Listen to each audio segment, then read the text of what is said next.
Welcome back to Petroma Therapy. It's raining and cool, and our subject today is the topic of drinking and thinking.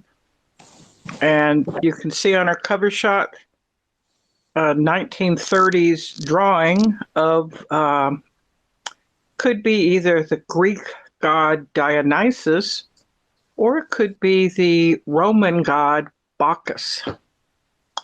So, how is it in your world? Are you drinking anything? I drink everything, and the longer I live, the more I drink. I don't know if it's gonna have some consequences, but I'm sure it will. But I'm hopeful it's a good thing. Yeah. Well, I learned a new phrase a couple years ago. It's called high functioning alcoholic. Now, if you call someone an alcoholic, you think of it as just a guy laying up against a wall with a brown bag and some whiskey or a beer in a bag.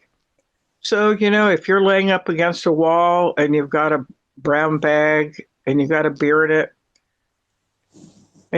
you probably are not real high functioning. You need to get up off the street, up off the wall, onto a bar stool and go into a bar and, wash your face and hands and ask the waitress to serve you something.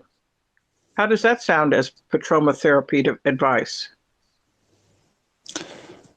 Well, I think it sounds great. It sounds great, especially that summer is over, and the days when it was hot outside, we should have been drinking plenty of water are gone, so we can relax and have something more wholesome. Like I'm having Jack Daniels and some Scotch whiskey. I can't pronounce the brand, and it's not hot outside, and that's why I'm having it. Yeah. Well, you were talking the other day about some kind of punch or concoction that you made. It was called Gallic Punch, and it had the cocktail. Yeah. What was it? How did you make that? Oh, why? Why are you asking? Our topic is drinking. We're informing our readers, and just humor me.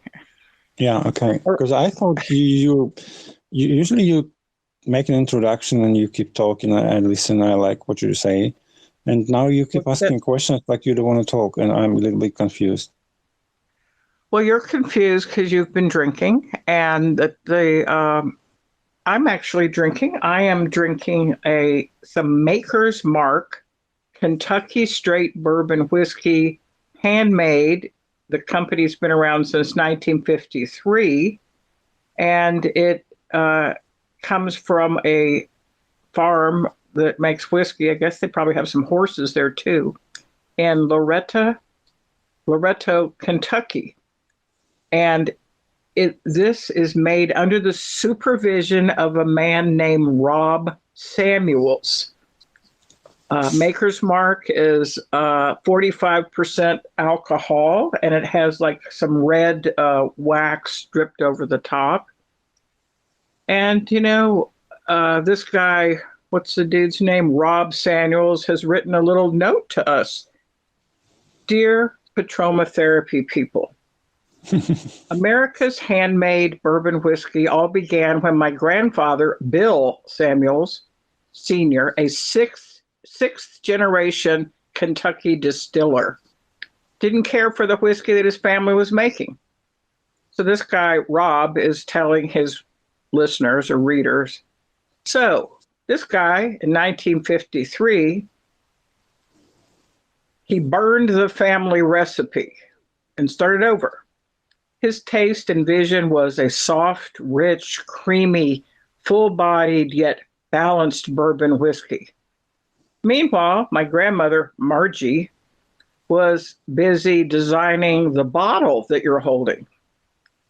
In fact, it was her idea to hand dip every bottle in our signature red wax.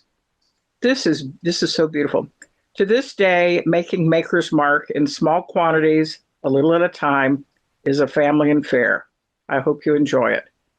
Grandson of Bill and Margie, Rob Samuels has signed the label, and I am holding it in my hand right now. The bottle. Well, I've seen it at store a few months ago. I think I have even made a picture and sent it to you. And that's what I'm having next. I think that I'm gonna buy it and see, because based on what you said, you can't go wrong with having Maker's Mark. Well, it's nice. It's not super expensive. I would say it's, compared to like Jack Daniels, Johnny Walker, some of these other high-end whiskeys, it's easy to drink. You can keep a couple bottles on your shelf and maybe give one to a friend for Christmas. Like, we're coming up on the holidays, and I don't know about where you are, but people exchange small gifts at work or with family and friends. You go to someone's house, you need to take a bottle of wine or something. But, if you walked in with a bottle of Maker's Mark, people would think that you're a decent fellow. What kind of stuff do people share where you live? Vodka? Well, I mean, it's like I told you before. I like the expression 33 flavors for everybody. So some people like whiskey, some like vodka, some like whatever. But when I think of whiskey or something, or cognac, well, we don't call it cognac here because I think there were legal issues or something. A cognac is only which is made in France, in that province called Cognac, and everything else is what is they call this a special word for it? Not bourbon, but brandy. Yeah, everything that is not made in France is called brandy. It might be just as well. Just as tasty and expensive, but it's not cognac. So when I see anything, sorry, just let me finish because I want to tell you something. When I see anyone with a bottle of whiskey or cognac, I always think, how old is it? Or Scotch. Scotch and whiskey is the same thing, basically. And I don't think I've, when we spoke about Maker's Mark, I've tried to realize how old their product is. I haven't found anything older than 8 years, I think, or maybe 5 years.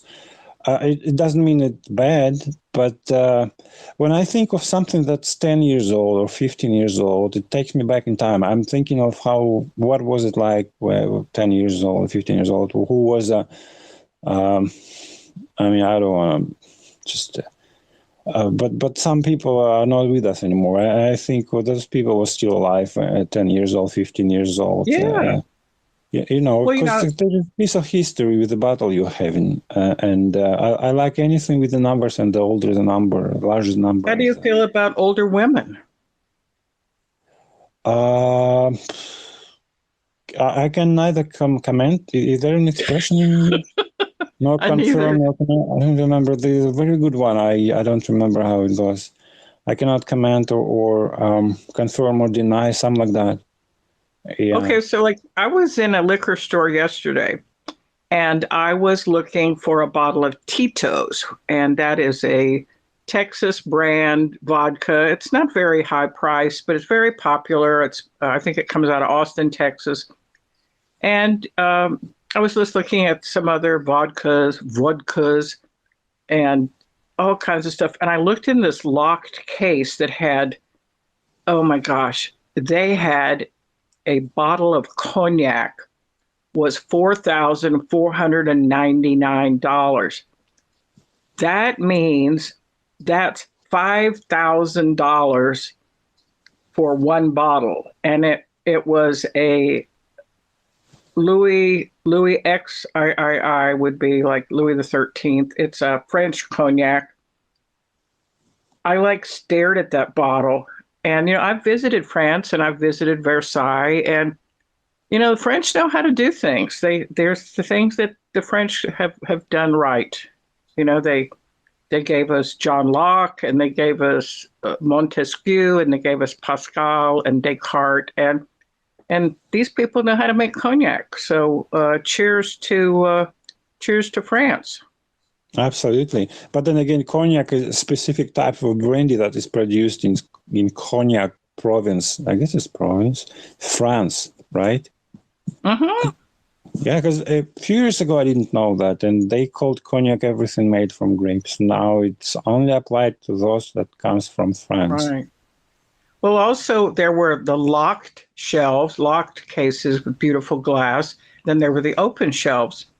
And I noticed that there on the open shelf was a Johnny Walker Blue Label. It's a blended Scotch whiskey, and this cost $400 for a bottle. And this was a Johnny Walker. And Johnny Walker is a very popular brand. I think you were the one that was telling me that there's all these different, it's like a whole family of Johnny. Yeah, there are Johnny lots of family. colors. Lots of colors between the red one and the top notch, which is blue. Funny why they call it blue, because I would expect to be something like double platinum or triple platinum. I don't know, but not blue. Definitely not blue. But then again, I read this book. I think I read a book about Vietnam War, and it was said that I think the American was trying to bribe Vietnam official. It was a past.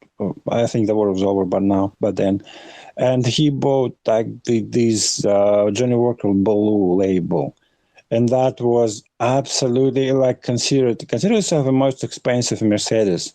That was the Yes. equivalent of how it was at the Vietnam at the time. And I thought, blue, seriously, Johnny Walker Blue? And then I started to read about the subject, and yeah, it appears to be like the best of the whole range. Well, Also, I would have Mhm. thought that the top would be something like titanium Titania. Yeah, White. absolutely, something I would from the outer space, or I don't know. No, I mean it should be like titanium Tanya or something like that. But I'm looking at just a picture I took at the store. Here is just a standard bottle of Chivas Regal, which is well respected. It's $53. Right next to it is Johnny Walker Double Black, $42. And I was talking about the whole Johnny family. They also had some people like to go to people's houses for Halloween or Thanksgiving or something, and they'd take a bottle of wine. They also had packaged a Vampiro Pinot Noir with a Dulce de Leche and then a Revel Stoke Peach Schnapps. So it was a bottle of red wine, Vampire, packaged with a little kind of a cream de cacao dulce de leche, little small one, and then it had a Revel Stoke peach liqueur, and it was all wrapped. It was fabulous, and it was only like $17. So they're doing a lot of special pricing. This also has a red. It's not wax, but kind of a red cap on it. And then they also had this Vampiro wine packaged with some chocolate bars, and they had it packaged with some other stuff. So, the liquor stores are hitting us hard with advertising, and we love it. Absolutely. And there are people who dedicate their whole lives to that spirit, and they're like magicians explaining you the difference, because it really always comes down to preference. And you ask them any questions you like, and they explain to you what the difference between Scotch or whiskey or bourbon or brandy or cognac or rye. I don't know. Rye is Canadian whiskey, right? Or it's American? No. Rye is a wheat, and wheat grains grow north in the plains and up into Canada. So there's Tullamore Dew is a rye whiskey, which I like a lot. I like that. I was drinking that for a while, but if you think about Kentucky, Kentucky's famous for horses and the bluegrass. So Kentucky whiskeys are famous. And I was also looking at I thought these were vodkas, but this one's called Romana Sambuca Liqueur Classico, right next to another Sambuca Nardini liqueur, which was right next to a Sambuca Autentico, and it had this little tag on it that said, out of 100 points, somebody had evaluated this Sambuca liqueur and given it 93 points. And it was right next to a imported Goldschlager. Like, I just wanted to buy all these. I mean, Yeah, but it's interesting again. You want to buy it all, but the difference. I mean, they come like Scotch. It's made in Scotland. It must be aged 3 years or more. Maybe that's why I pay much attention to how old it is. But then, if it's also they use some kind of special barrels, oak barrels. But if it's bourbon, it's come from the U.S. and it's gotta come from new oak barrels. Kentucky, yeah, but it's all whiskey family, right? Rye is made of rye, 51%, I think. A little spice. This guy who's part of the whiskey empire. He made this bottle. It's under the personal supervision of Rob Samuels. So Rob Samuels is a man who's been supposedly making this since 1953, and on the side of his label, he explains that he's a sixth generation Kentucky distiller. So that means 6 generations back, this guy, he has barrels. He must have a huge barn or something. His grandfather, his grandfather's grandfather, his grandfather's grandfather's grandfather. So when I'm drinking, like I've never actually read the label until just now. I just know it's Kentucky straight bourbon, and I like it, and it's not super expensive. But when I'm drinking, what do you call it, Kentucky? What do you call it, Kentucky? Sorry to interrupt, because my on the bottle it says Tennessee, so Tennessee whiskey. I think Jack Daniels. Basically, it's bourbon made in Tennessee, but you keep saying it's a Kentucky. No, Maker's Mark it comes out of Loretta, Kentucky. That's bluegrass. Yeah, I understand. You were talking about Maker's Mark. But the thing is, like, bluegrass music comes out of Kentucky. And like in the movie Deliverance, there's a song, Dueling Banjos. So like bluegrass bands and bluegrass horse racing and the Kentucky bluegrass is a region of the United States that is kind of famous. And I know that probably there's certain areas in Italy that are famous for grapes, and there's certain areas in Russia that are famous for certain kinds of vodkas. And in Mexico, I don't know how they make it. Do they distill it? Because all alcohol is produced by fermenting something. Like beer is grain, wine is grapes, sake is rice, and vodka is wheat, right? I don't know. You're a vodka man. I'm not even a vodka man. Yeah, but I never paid much attention to how they make it. Maybe I should be. Maybe you should. Like, if we're going to be producing these episodes, you need to like study up. No, I'm joking. But then again, if you kill the joy. If you start studying the subject before you discuss it, it kills the joy, I think, of exploration. I'm exploring right now. I've got my Maker's Mark. Like you said, you called read. You called explorer. Yeah, like going into the Arctic. No, I actually have some coffee. I made coffee. It was a coffee from Seattle. That's on the Pacific Northwest coast of the United States. It's a Seattle brand of coffee.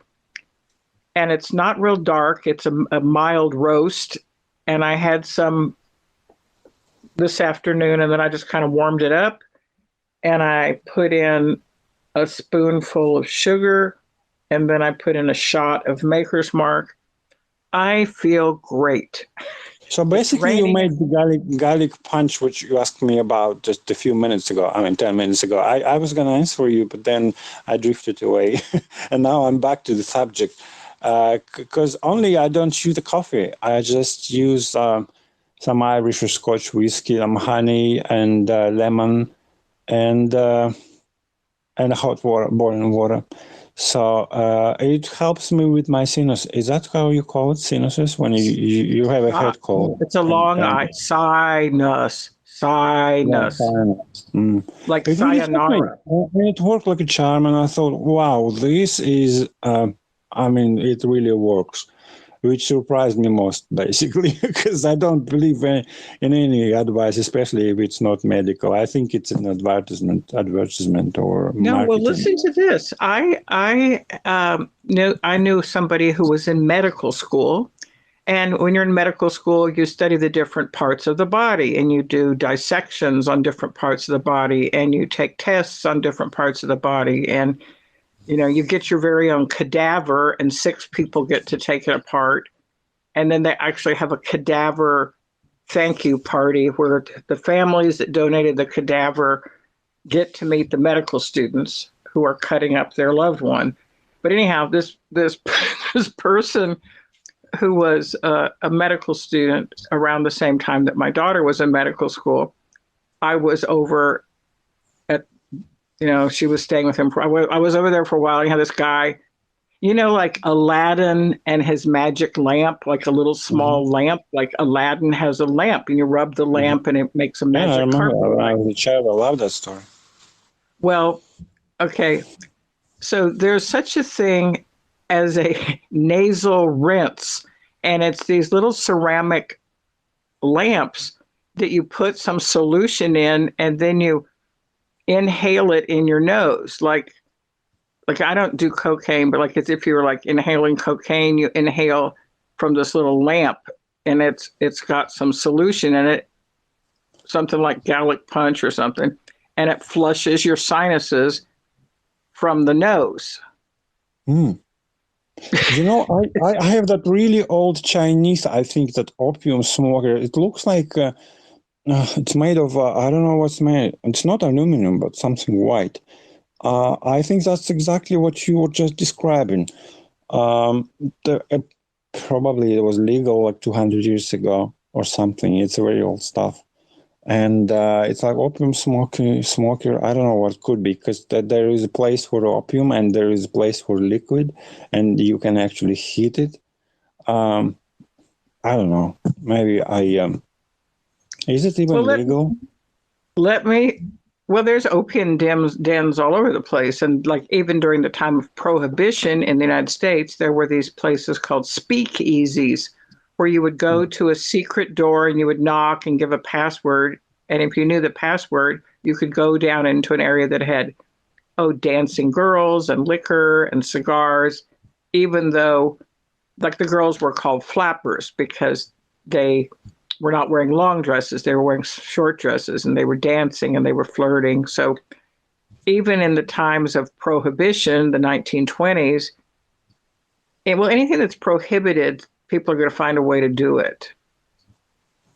Like drinking and driving is illegal. The free will, there's a concept of free will. And you're like, oh, no, you don't have to do that because that's going to kill you. And how do you know? I mean, maybe it's for my own benefit. You can't, right? Well, we would just like our listeners to drink and drink responsibly, to drive safely. I have also noticed, and actually you mentioned this, or maybe we discovered it together, that there are so many liquors that are named for men, after men. So there's Maker's Mark. So shout out to Mark Stevens. And then there's Jose Cuervo is a type of tequila. And then Johnny Walker. And then who's Johnny's friend? John Daniels. Jack. Yeah, Jack. No. Do you remember that Scent of a Woman movie I sent you? I think the YouTube video with the Al Pacino saying, and bring me that bottle of John Daniels. And I think the housemaid, I don't know, the hotel summary assistant says, no, it's Jack. And Al Pacino says, not as long, because we've known each other for ages. So to me, he's John. Something like that. I don't remember the exact word. Yeah, no, it's cute. It's a very clever. It's a very clever movie. I like that. Yeah, I know that when I was young, I lived outside of the United States. I lived in Germany. I lived in Turkey, and when I was a teenager, I was drinking. Like Seagram, like Seagram 7 or Canadian Club, and like Coca-Cola, like or rum and Coke. I was drinking rum and Coca-Cola, and I was drinking Seagram 7 and 7-Up, and I was also drinking Kahlua. Do you know what's in a Black Russian or a White Russian? Yeah, I read about the White Russian, but I'm just getting into that alcohol thing, but just getting into alcohol. Yeah, never paid much attention, but I've seen again a few movies where people or White Russian, Black Russian. No, never heard that one. Well, I'm actually going to enlighten you. Okay. Is it okay to enlighten you? Well, it depends. Okay. So I was a Black Russian. Be careful. Okay, a Black Russian is a cocktail made of vodka and Kahlua. It contains 50 milligrams of vodka, 20 milligrams of coffee liqueur, as specified. The drink is made by pouring the vodka and the coffee liqueur over ice cubes. And that's a Black Russian. So it's vodka and coffee liqueur, and you drink it. Is there any other colors like red or I don't know, like Johnny Walker? They have the whole range. Okay, well this. Okay, so let me look up White Russian. I think White Russian was what I like. White and black, it's too simple. I mean, there should be something else. No, I like White Russians. White Russians are made. Let's see. It's a milk. Kahlua and cream. Kahlua and cream. This is like so good. I love this one. I used to drink that all the time. You know, and I never gained weight. You know, when you were young, you could drink, you could do everything, and you never gained weight. White Russians are so amazing. I love a White Russian. Maybe I should drink that tonight. I'm going out. Do you like how it tastes? How it tastes? Yeah. Yeah, it has vodka, Kahlua, and cream, and it's on the rocks, and it's kind of like the adult version of a milkshake. And it came out, I'm reading from a website, it came out in the 1960s when someone decided to add a little bit of cream to the Black Russian, and then it became white. So neither of these drinks are even Russian. The name refers to the vodka, a spirit often associated with Russia. Well, what do you mean? We live on the same planet. We think there are so many. The higher you go, the more you understand the differences of, not the differences, but more you understand the, not the idiocracy. I don't know if there is such a word. Maybe I just invented it. But you understand how. I've seen a video. The U.S. Cosmonaut, we call them cosmonaut, but you call them astronaut. He was given an interview, I think, to I don't know to whom, and he said from the orbit the Earth looked so and he says that previously, before I went to space, that's his words. He went to Germany and he went to Belgium or wherever, Italy, and then he went back to the US, and it felt like he went home.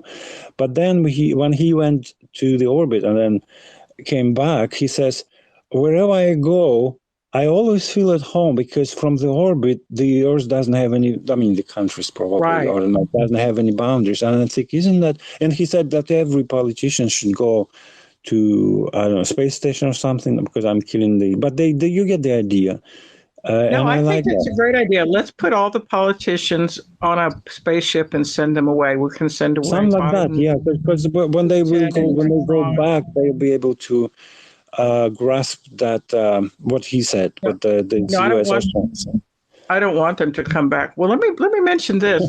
Of course, White Russians and Black Russians have to do with Russia because it's the Russian Revolution. But I'm reading from this little website called Liquor.com, and it says it would be a great story to say that the White Russians' star rose from the 1960s. The truth is, the White Russian suffered until 1998 when the movie came out, The Big Lebowski. It Oh, brought, actually, brought that's where I know that White Russian thing. I was gonna yes, tell you, but you would have replied. I mean, it's just I've seen so many movies, and you would have said like, this guy is just crazy. He sees everything. it's true. So. You are crazy. You've seen everything. But in this movie, Jeff Bridges his name is the Dude. He's Mhm. sipping exclusively and constantly on one of the best, and then also Carrie Bradshaw in Sex and the City made the Cosmo famous. So this website is saying if you want to order like the Dude, order a White Russian. If you want to be like a Sex in the City, Carrie Bradshaw, drink a Cosmo. But the I don't know women what the Cosmo is, but the Big Lebowski is one of my favorites. Like it's a very very good movie. I don't know if will you have tell us watched it, but Well, tell our listeners a little bit about what it's about. Just kind of review a little bit because oh, not I'm not good everybody's in seen it. reviewing. I'm not good in giving synopsis or something. Well, It's wait, what about is it? the Just dude. make It's up. about the dude. He's kind of funny. He's doing nothing like a hippie like, and he's enjoying his life and constantly getting into some kind of situations. But he's kind and he's a good person. Um, I don't. There is no. I'm not good at No, it again. is it a I just love see. I don't story? understand it. I might like it, but I don't understand what I like. Okay, but what I mean is for our listeners, is it a love story? Is it an adventure story? Is it a travel story? What kind of story is it? It's dude living in I don't know what state, but in the U.S. and he has a few friends and they play bowling, drink of some kind of spirits, and it's funny. There is humor in it. I don't know how to explain that. I hate that Yeah, kind of okay. task. Yeah, so But it's it's like something I kind of don't like a know how to witty com- explain it's what I kind of like enjoyed a com- exactly. it's kind of like a witty comedy. Well, also this website is saying that when you make a White Russian at home, Yeah. now, remember, this website has already explained that White Russians have nothing to do with Russia, but then he goes on to reveal that when you're making a White Russian at home, you have to choose a decent vodka, a Russian one if you want to stay on the theme, and a good heavy cream. Half and half cream will work, but if you want it to be thinner, use milk. And he says, you're aiming for decadence. So I remember drinking White Russians as after dinner drinks uh, maybe when I was 27, 28 years old, I was drinking White Russian. So instead of getting a piece of pie or a creme brulee or something like that, I would just get a White Russian. And whenever I would go out with people, some people like dessert, like they want a piece of pie or they want a creme brulee or they want a piece of chocolate cake. But everybody knew that I would drink a White Russian. And now I have met a White Russian because you're white and you're Russian. I've become ashamed of not being able to give you a general idea of what the Big Lebowski is about. Don't be ashamed. Not to downgrade the last sentence. I get the humor and stuff. I like it, but I googled the Big Lebowski. Would you like me to? I need to Yeah, read out loud a few lines. What's that yeah. about? Because some people say I like how some people. I mean, it all seems so logic and simple, but I can't form it. The Big Lebowski is a 1998 independent crime comedy film, written, produced, and directed by Joel and Ethan Coen. Those are brothers, probably. Coen Brothers, It yeah. stars Jeff Bridges as Jeffrey the Dude Lebowski, Los Angeles slacker. I don't know what slacker is. And Avid Okay, Bowler. just slow down a second. So a slacker is somebody, he arrives late and he's not working too hard. He gets things done, but he's not in any hurry to finish anything very perfectly. Oh, I like that. Yeah. It's like he's enjoying Actually, his time. He's having a good you're time. kind of a slack. You're kind of a slacker. No, maybe I wouldn't be one, but I don't know. So he's, the dude, he's assaulted as a result of mistaken identity. And then he learns that the millionaire, also named Jeffrey Lebowski, was the intended victim. And then you understand, there's a whole page. I can't read it all. But it's so funny. 1991. 98, sorry. I watched it 100 of times because I liked it, but I still cannot tell you what it's all about. Well, what you just said, it's kind of a witty crime comedy, and I'm looking at a little review of it. It says it's funny, it's dreamlike, and it's vulgar. So vulgar, I don't know what define vulgar. There is nothing special about the language they used in it, but the right. What they mean is it's kind of racy. So this little nothing racy about that. I don't remember anything. Well, I'm sitting here looking at a picture of him, and he's wearing pajamas. And okay, well, let me just say, this guy's wife has been kidnapped, and he needs to have someone to help him get him back. So he is helped and also kind of hindered by his friends, Walter Sobchak, who is a Vietnam vet, and his that's another funny dude. I love them. His other friend Donnie, who is the master of stupidity. So to me, as I recall it, it's a very witty, very funny look at some stuff that was going on in the United States and kind of around the time of the Vietnam War and kind of how absurd it all was. But yeah, it has a very high rating. It's not the time of the Vietnam War. I think it's about 1992 or something. I know, but it is about. Yeah, I know it was made in the 90s, but what I'm saying is one of the characters plays a Vietnam vet. Yeah, Vietnam vet, but it was like 20 years ago for him. So part of let's not argue. Okay. Back but to I want you to look. I know you might not, but I want you to have a look at this and watch it and let me know if you liked it because it's absolutely awesome. The movie is awesome. There are many other awesome movies, but this one really spoke to me. Well, I like the Coen brothers very much as filmmakers, and they are very Coen brothers. They are famous for making intelligent humor. So they wrote they did the Oh Brother, Where Art Thou? They did Burn After Reading. They made No Country for Old Men. Oh, I've seen that. Have you seen No Country for Old Men? Yes. It's not fun. It's not a comedy, but I really paid much attention while watching it. I didn't realize they had made so many, but I'm looking at this one website that says the Coen brothers, Joel and Ethan, have been making movies for 40 years, that their movies are kind of quirky and they have kind of an interesting edge. And also I believe that, I think that drinking is part of our different cultures around the world. Like there's certain drinks and different ways of drinking in Texas, and there's different ways of drinking in Mexico, and there's different ways. When you have a toast to somebody, let's suppose you're with some friends and some people, you all go out and you want to toast to someone. I wouldn't say the word cheers, but what would you say in Russian? What would the words be? Like cheers or to your health? What would the words be in Russian? To your health, exactly, but only in Russian.